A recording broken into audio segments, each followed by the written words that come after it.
दोस्तों, मई 2026 में इंडिया और अफ्रीका के बीच होने वाला एक बहुत बड़ा डिप्लोमेटिक समिट अचानक पोस्टपोन कर दिया गया और इसमें सबसे बड़ी वजह बना अफ्रीका में तेजी से फैलता अबोला आउटब्रेक। आखिर ऐसा क्या हुआ कि 11 साल बाद होने वाला इंडिया अफ्रीका फॉरेन समिट टालना पड़ा? डब्ल्यूएचओ ने इसे ग्लोबल हेल्थ इमरजेंसी क्यों घोषित किया?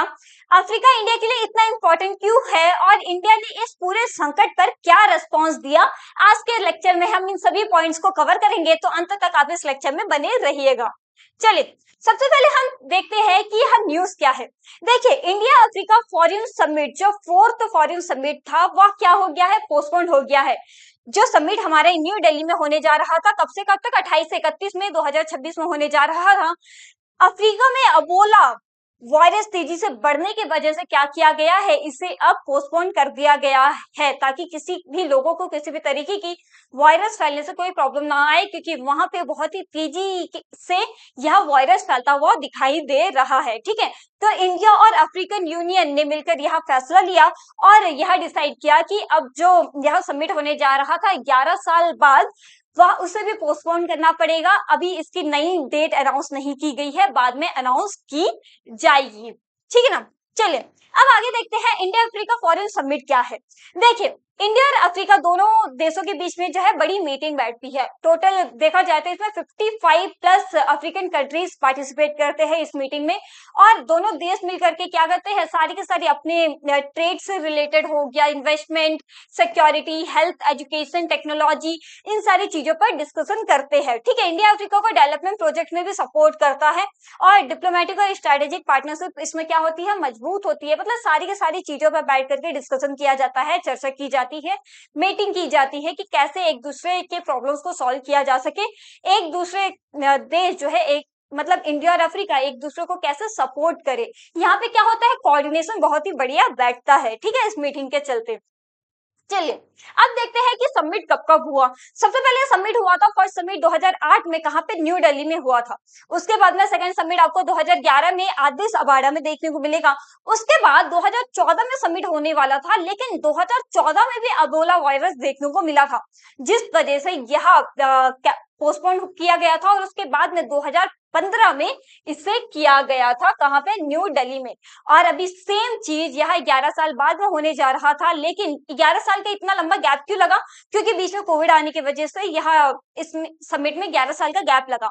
लेकिन अब जब 2026 में यह समिट होने जा रहा था, लेकिन एंड मोमेंट पे अबोला वायरस वापस से देखने को मिल रहा है और वहां के लोग बहुत ही ज्यादा प्रभावित हो रहे हैं, इसलिए दोनों देश ने कंसल्ट किया और हेल्थ सेफ्टी को ध्यान में रखते हुए यह समिट को क्या किया गया, पोस्टपोन किया गया।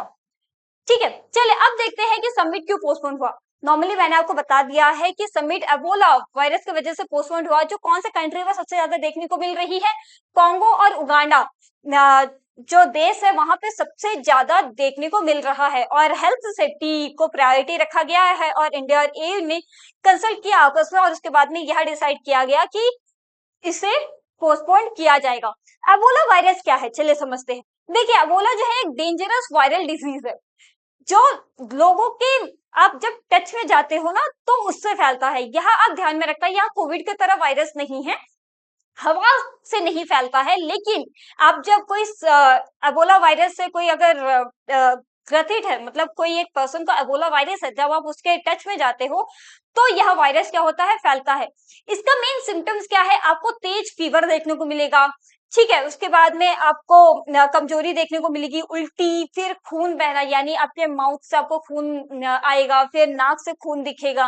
मतलब ये सारे क्या है, सिम्टम्स है। और अगर आप इसी के अगर टच में जाते हो, यानी अगर आप उस पर्सन को टच करते हो, यानी उस पर्सन को अगर स्वेटिंग हो रहा है, पसीना आ रहा है, जिसको अबोला है, तो उससे आपको अबोला हो सकता है।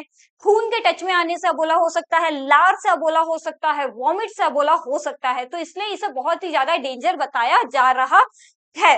ठीक है ना।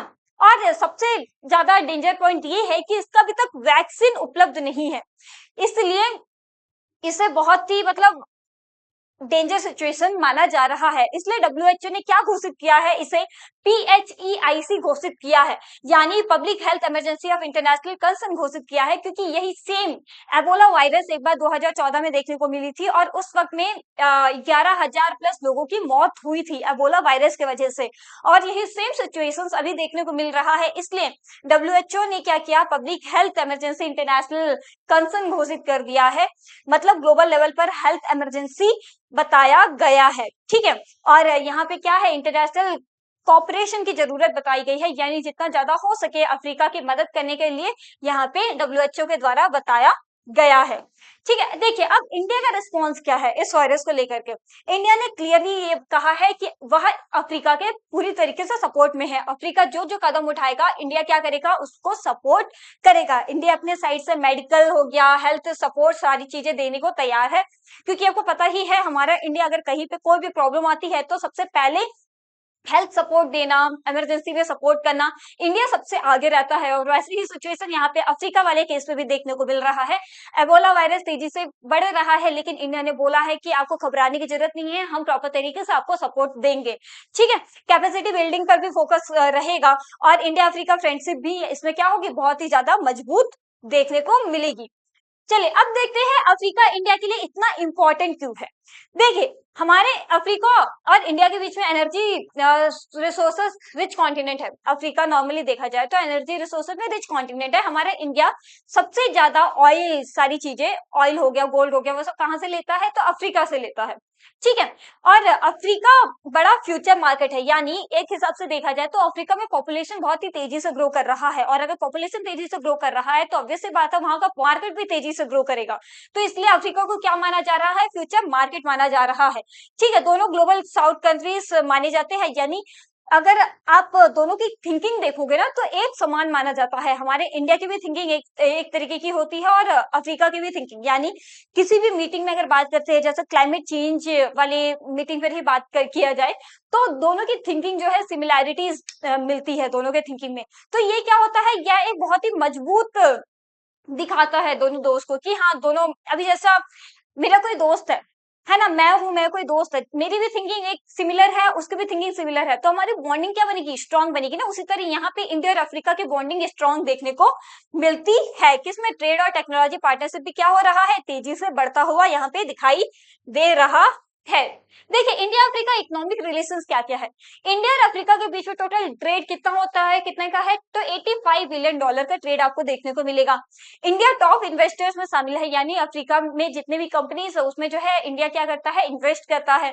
और 190 प्लस लाइन ऑफ क्रेडिट है, यानी इंडिया ने क्या किया है, लोन भी प्रोवाइड किया है अफ्रीका को।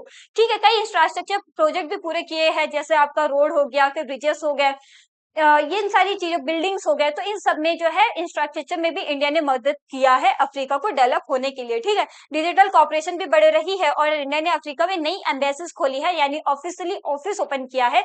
हमारे इंडिया के साइड से जो ऑफिस होता है अफ्रीका में, वह ओपन किया गया है। तो ये सारी चीजें क्या दिखाता है, हमारे इंडिया और अफ्रीका के मजबूत होते रिलेशंस को बहुत ही क्लियर तरीके से दिखाता है। ठीक है, अब देखते हैं इंपॉर्टेंट हिस्टोरिकल पॉइंट्स क्या क्या है।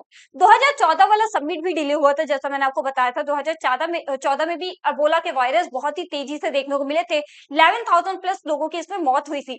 और अभी रिसेंटली में अगर देखा जाए तो 130 प्लस लोगों की मौत अभी तक देखने को मिल गई है, और वहां पे बहुत ही ज्यादा कंडीशंस बहुत ही बुरे देखने को मिल रहे हैं, जैसा कोविड के टाइम में हो रहा था वैसे ही सिचुएशन अभी वापस से देखने को मिल रही है। इनफैक्ट जिनको जिनको एबोला वायरस हो रहा है उनके फैमिली मेंबर्स को उनकी बॉडी तक नहीं दी जा रही है। और अभी रिसेंट न्यूज में मैंने देखा था कि बॉडी नहीं देने की वजह से पब्लिक वहां की जो है गुस्से में आ गई, और वहां पे जो मेडिकल किट लगाया जाता है उन तक को जला दिया गया था कि आप हमें बॉडी क्यों नहीं दे रहे हैं। लेकिन मेन कंसर्न ये है कि अगर बॉडी दे दिया जाए तो उससे भी वायरस फैलता है। तो ये सारे सिचुएशंस देखने को मिल रहे हैं, है ना। थर्ड समिट 2015 में आयोजित किया गया था। नॉर्मली आप ये देखोगे कब से कब तक, तो थर्ड समिट न्यू दिल्ली में 26 से 29 अक्टूबर 2015 में आयोजित किया गया था। इसमें टोटल कितने अफ्रीकन कंट्रीज ने पार्टिसिपेट किया था, तो 54 से 55 अफ्रीकन कंट्रीज ने इसमें पार्टिसिपेट किया था। यह इंडिया का बहुत ही बड़ा डिप्लोमेटिक इवेंट था। ठीक है ना। उसके बाद में होना वाला था, लेकिन कोविड की वजह से फिर पोस्टपोन हुआ। अब 2026 में होने वाला था, लेकिन वापस से हेल्थ क्राइसिस को देखने की वजह से यहाँ वापस से कैंसिल कर दिया गया। इनफैक्ट पोस्टपोन कर दिया गया, कैंसिल नहीं बोल सकते, पोस्टपोन किया गया है। आगे डेट बढ़ाया जाएगा, लेकिन अभी तक कोई भी डेट फाइनल नहीं हुआ है। अब देखते हैं कंक्लूजन क्या है। देखिए, एबोला आउटब्रेक ने समिट को प्रभावित किया है, जैसा 2014 में प्रभावित हुआ था, उसी तरह सेम सिचुएशन, सेम हिस्ट्री 2026 में देखने को मिल रहा है। ठीक है, सेफ्टी रीजन की वजह से यह जो है पोस्टपोन किया गया है, क्योंकि अफ्रीका से भी अगर समिट यहाँ इंडिया में होता तो अफ्रीका से बहुत सारे कंट्रीज जो है हमारे इंडिया में आते हैं, जिससे जो है यह वायरस तेजी से फैलने का डर था, तो इसलिए यह समिट जो है कैंसिल किया गया है। इंडिया ने अफ्रीका को सपोर्ट का पूरा भरोसा दिया है। अफ्रीका में जो हिसाब से यहाँ सिचुएशन बिगड़ रही है अबोला वायरस के चलते, तो इंडिया ने यहाँ बोला है कि आप टेंशन मत लो, हम जो है आपका पूरा सपोर्ट करेंगे। ठीक है, इंडिया अफ्रीका पार्टनरशिप लगातार मजबूत हो रही है। फ्यूचर समिट स्ट्रेटेजिक भी क्या हो दिखाई दे रहा है, रिलेशंस क्या करेगा, बढ़ाएगा, और हेल्थ कॉपरेशन अब इम्पोर्टेंट बनेगा। ठीक है ना। तो ये था हमारा आज का सेशन। आई होप आपको प्रॉपर तरीके से सारे के सारे पॉइंट्स क्लियर हुए होंगे। तो अब मिलते हैं अगले लेक्चर में, तब तक के लिए जय हिंद।